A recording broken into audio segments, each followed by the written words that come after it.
psychonauts, dreams. I'm just tossing that on the field to start seeding it, because in your Rolling Bones interview, which is awesome, and I'm going to plug, it's going to be in the doobly-doo because everyone should see it, because they talk about a bunch of stuff there that they don't talk about in this interview, because I don't want to waste your time. I want us to talk about different stuff.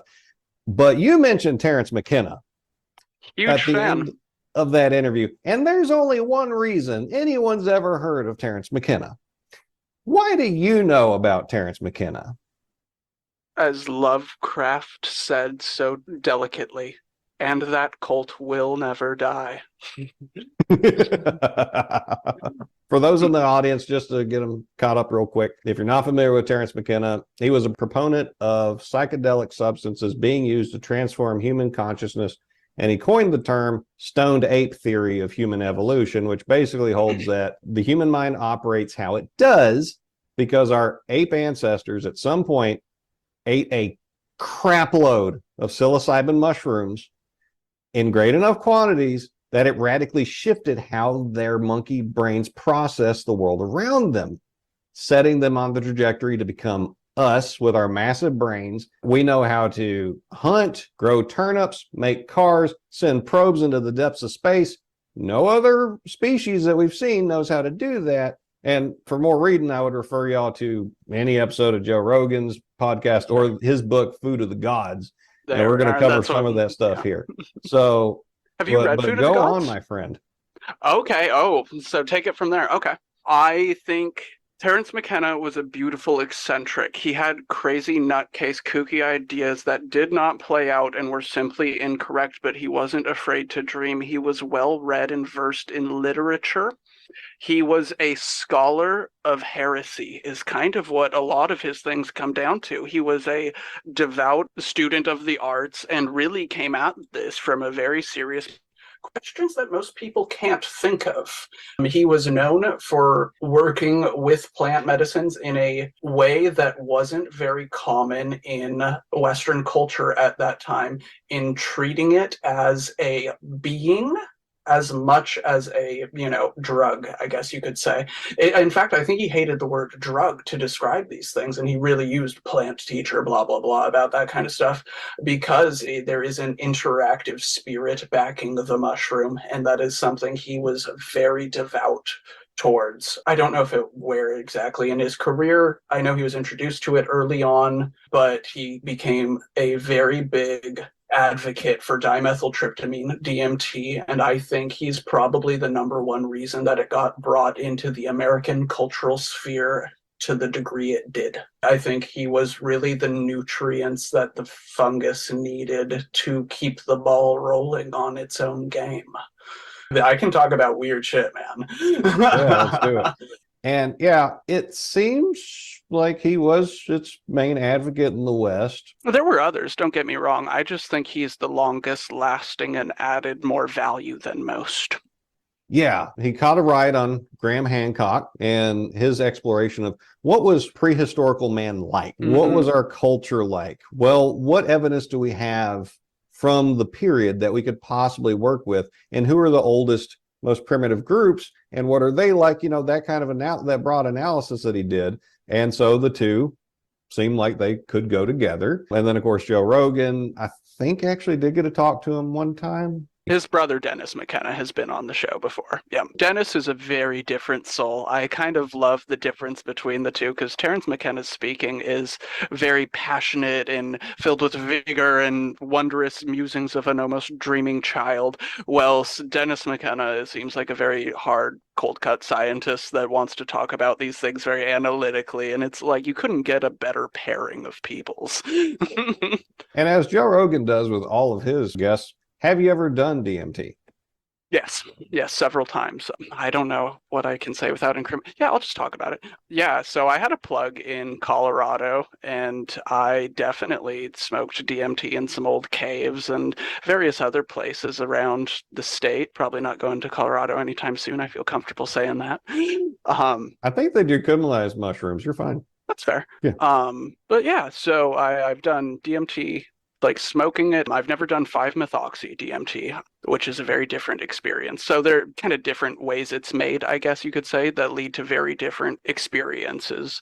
And then I've done mushrooms a fair amount throughout my life. I don't know where you want me to go with that. Wherever you want to go, because I haven't tried DMT.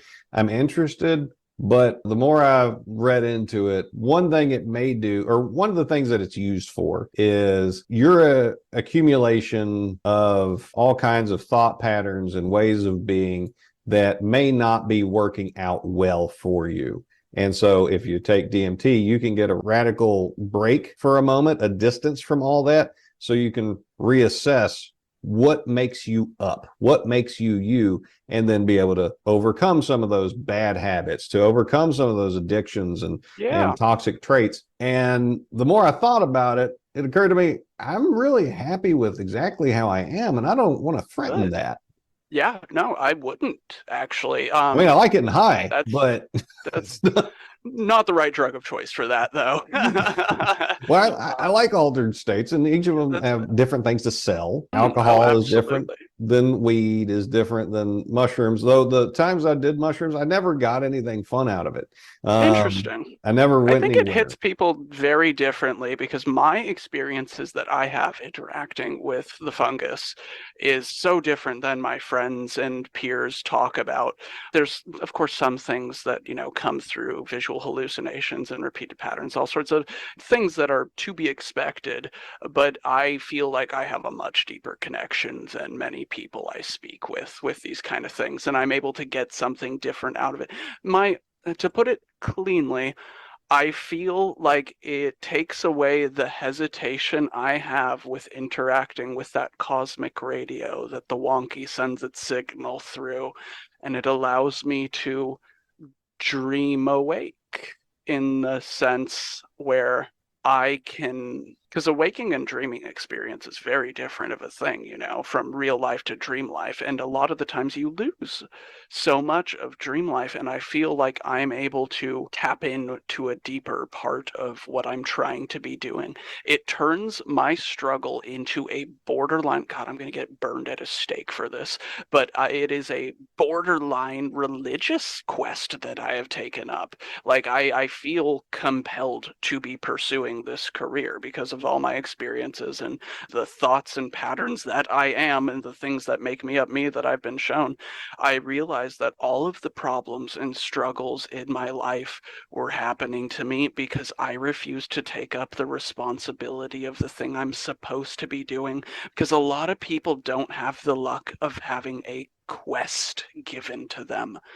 Think of what a failure you feel like when you do and you're just saying, nah, not good enough, pushing it to the side. Like, I don't get that excuse, and it ate me alive, and I became a junkie. I was a loser. And so I guess it really did kind of de-shell and allowed me to view and be okay with, okay, I am kind of a me. Because I think there's a bit of fear in accepting, this is something I could talk about. There is a lot of fear in accepting both your good and bad qualities, because a lot of the times you want to mask to appeal to a situation, but to understand the kind of animal you really are is a powerful thing to have a grip on, is to know when to be the tiger and when not to be, you know what I mean? Yes. It's very sing-songy, but yes, you're right. And there's something to be said for the idea that you don't know what you don't know in this context, because like when I was a teenager, apparently everyone around me could see that I was miserable and I was seething and I was tense and this and that. And they would tell me to calm down. And I thought I was calm. I had no idea what I presented like, but I knew I was miserable and like the sky was red in my world. I had great parents, no problems there. It's just how this had come to be. And I was an incredibly miserable man. And I made it to my 21st birthday. One of my high school friends, he had tastefully offered me weed before, and I turned him down because I grew up in the era of Nancy Reagan and just say no, and didn't go along with it. But there was a point where I got mentally to where I thought, here's a dead end, and I could see it. I could see the wall ahead of me, and there wasn't going to be a way around it. And I didn't know what to do with it. Yeah, it's real. Yeah, it's real. And there's some things It's you see. harsh too. Yes. And there's some things you see in your mind, not with your eyes, with your mind. And you know that those are true. You really saw that. That had meaning and weight of some type to it. So one night I went to him at this rather prodigiously stocked video store that he hung out at and I hung out at and he got high at. So it was a great place to go because it had all the cult movies. So you get high and watch all this stuff. It was friggin' phenomenal. But I don't recommend getting high, drunk, and watching American Psycho for the first time. Not a good experience. Oh, that sounds like a real mix-up of experience. Not a good one. But I went to him one day and I said, "Can you give me something?" And he said, "Hold on." He went to the back. He talked to the people that worked there and then came back to the front, stood in the doorway and said, "Come with me." And so I went with him and we went down into the basement, which is incredibly rare in Memphis because the water table's so high. They always leak. And so we're in this old stone basement and out of this broken pipe, I had my first hit. That's awesome. It was that night that I finally got to step back from myself and I could see what my life was like, what I was thinking, what parts were constituting me. And ever since that one smoke, my life's been on a steadily upward, sometimes downward, but upward trajectory of getting better and better and better because I finally got some breathing room from the miserable masters that I didn't even know were there or how to deal with in my own head. And it's great. I'm actually featured in a book, Cannabis Saved My Life. And really? There's a bunch of different profiles on people in there about how it made a transformational experience for them. And it clearly did for me. I might have offed myself by now. I've never been a do-it-yourself kind of guy, but who knows? Maybe it would have been a suicide by cop or something like that. I don't know. Something or other. Yeah, but that's interesting to hear. Like, that's really cool, actually, that it's made such a phenomenal impact on your life in that regard. Usually you don't hear stories like that, you know? Oftentimes people tend to put their decision-making process on a drug of choice as to their failures, and you've done the complete opposite. Like, it's kind of freed me for the first time in whatever ways. yeah, it has. That's awesome. And actually, one time, a beloved pet that I'd had for like 15 years and I'd grown up with, and he died. And me and a bottle of claret worked through that in a night. So substances that alter your conscience can be used to make things better. You just have to intend to do it. Yes. You have to know what the hell you're doing, why you're doing what you're doing. Because if you're doing it just because you're bored, probably going to eat you up, kill all your motivation, kill your liver, you're going to be done for. But if you got a plan, like with most things in life, it can radically transform it. It really can. I very much believe in the difference between use and abuse. I try not to demonize most substances, not really seeing a lot of positive benefits to the fentanyl crisis, but beyond that. And meth. I'm not. And meth. Oh, so I guess I once met a functional meth head, and it is the only corner case example I have where I was working at a loaf and jug gas station in Denver, Colorado, and all the guys at the auto parts store that was right next door, they used to just casually smoke meth at night because they'd be working on cars all day, and then they'd be burned out, and they want to work on cars at their house because they have their own projects. So they would just get hippity-hoppity on up and then come forget they bought like all the donuts and be all crazy at the gas station, but it kind of worked for them. I can't imagine it's a very fulfilling lifestyle, and it's a very entrapping one. But yeah, and if you ever had to go for an escape hatch from a substance, meth has like a 7% recovery rate. That is not good. I can't imagine. I'm not lucky enough to get out of that. And crack also doesn't seem like a good idea. But weed's great. Yeah, love it. I like drugs that don't have a long history of addictive abuse. It's the best way. Like, I don't know a single person I don't think you can get addicted to mushrooms in the sense, because like if you take them one day, you cannot take them the next. I mean, weed, a lot of people abuse weed and put their problems on it, but that's okay. If you're not having a good time in life, You need to zonk out for a bit, go do your thing, I guess. I use it in other ways. Like, I'm a weirdo. I'll smoke a joint and then go on a giant long run up a mountain or something like that and be like, that was extra miserable. What an intense ride. Yeah, but you were feeling the world a whole different way. And one of the things that this conversation's reminded me of is, and my own lack of awareness that I just talked about, was that a lot of people, I feel, because I know I was one of them, think that I'm me and then there's all this out here. But whether you do it by meditation, philosophy, guided to this truth through substances, I came to realize that there's me and this thing. We are connected. Now, you and me are connected right now. There is something connecting the two of us. Most definitely. Along with everybody else. I think that was one of the things that really helped me get past my sense of misery, was that the sense of relation to everything else and perspective on life, the universe, everything like that. So I totally get what you're laying down. And hopefully that's interesting and hopefully helpful to anybody that's listening right now. Most definitely. I feel like I'm at worry of rambling on some crazy crackpot subjects, but if this is helpful to people, yeah, absolutely. Like, I mean, I hate to say the whole you only live once kind of thing, but like, this is your human experience, and I think there should be some form of education, or I don't know what to call it, but preparation, initiation. Because like D&D is a weird thing where you get good at making characters that you want to become, and you make conscious choices towards becoming that, and that is a blueprint you can apply to real life. But just know you're working on a timer. That's an important thing to keep in mind too. So don't let resentfulness creep in because you didn't do the things, you know? Yes, just like there's a finite number of dollars in your wallet, there's a finite number of minutes in your life. How are you going to spend them? Yes, exactly, because it is spent time. You don't get it back. Yeah, you don't. And that goes out to you too, Bill Gates and George Soros and all that. You're not getting it back. You're going to die miserable, just like Ford did. Not if adrenochrome has something to say about it. Dude, did you ever hear of adrenochrome? It's a real thing. Have you ever heard of a vampire facial? I'm about to. No, this sounds like it's something dirty, or I don't know. All right, so I'm going to get extra close to the camera because you people out there need to understand this. I've seen this with my own eyes, and other people have seen this. Yeah, get close. I ain't going to be quiet, but you're going to need to hear this.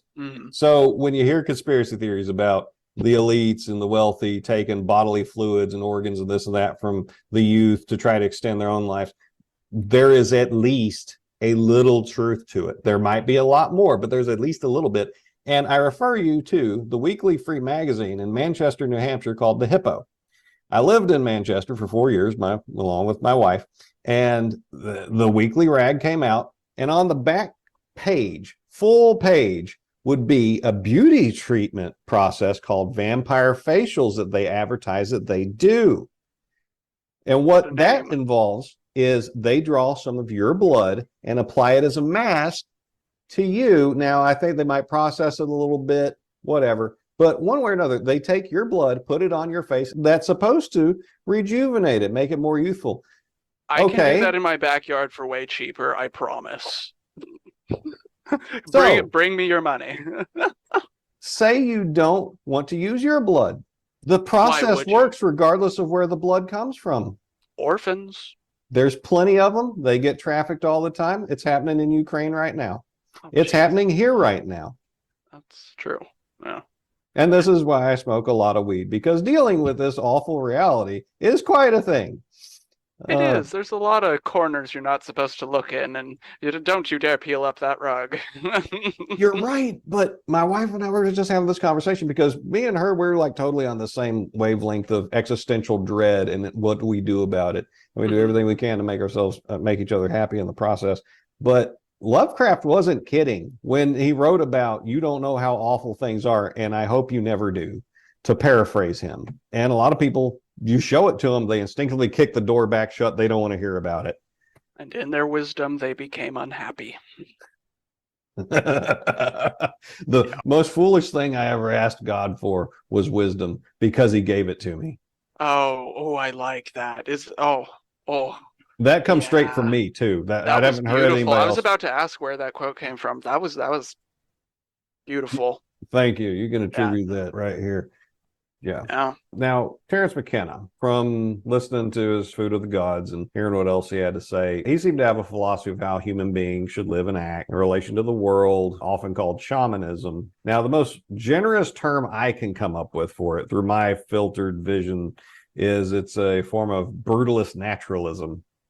A less generous description would be squalid shit dwelling, and that's what all humankind does. What do you think about McKenna's philosophy? Am I being too hard? Am I not seeing it right? It sounds quite alien to what most societies have these days. So there is, like you said earlier, a lot of people end up getting fried out. I think Terence McKenna became too close to a fungus and wanted to grow in a field himself. That totally checks out. Does that make sense? That totally checks out. I think, because here's the thing, is I got this from, I think his name's Darren Hardy. He wrote The Compound Effect. It's a really cool book, but a big part of it is you become more and more like the 5 people you spend the most time with, and you can do that through audiobooks and podcasts and these kind of things. But if you're also under this subscription that I've been talking about, that this is an animated spirit to this thing, well, Terence McKenna became best friends with a mushroom. Of course he's going to become more like that and try and grow in a field himself. And the places that seem to have the most amount of like dying nutrients for it to grow, like he thinks like a mushroom, I believe. Does that make sense? How do you spread the mycelium? Yeah. No, that is like a you great become take part on of it. its network. You don't get it to join yours. That's a thing. You join it. Yeah. Yeah. I didn't Weird, expect right? that answer, but that rings true to me. And I Neither did I. think, This is all off the cuff, and people feel free to throw fruit wherever. I don't care. oh yeah, share your thoughts in the comments. Send us messages. We'd love to hear what you've got to, Right. what experiences you've had. But I think now that you mention it, he would have gotten off on the idea that he imbibed so much of the spirit from the mushrooms that then he goes and possesses some mushrooms and then he joins with whoever eats those somewhere in the future. Probably. Totally And they're be into probably bomb. I bet they're great. that. You'll be like talking with toads in Lizardland after that. Like the joke of breaking off some of Willie Nelson's hair and smoking it. Exactly. It'll get you It's high. probably the best stuff you'll have. And so Yeah, so there's a lot of risk. yeah, don't do any of this stuff willy-nilly. It's not for the faint of heart or honestly for escapism. Horrible choice. Horrible, horrible choice. Warning to the wise. It's not what you're looking for if you're just trying to get away from a problem. I'll say that. They make you confront it. Yeah, you better be prepared for what it has to show you. Whatever that may be. Yeah, that could be any number of things.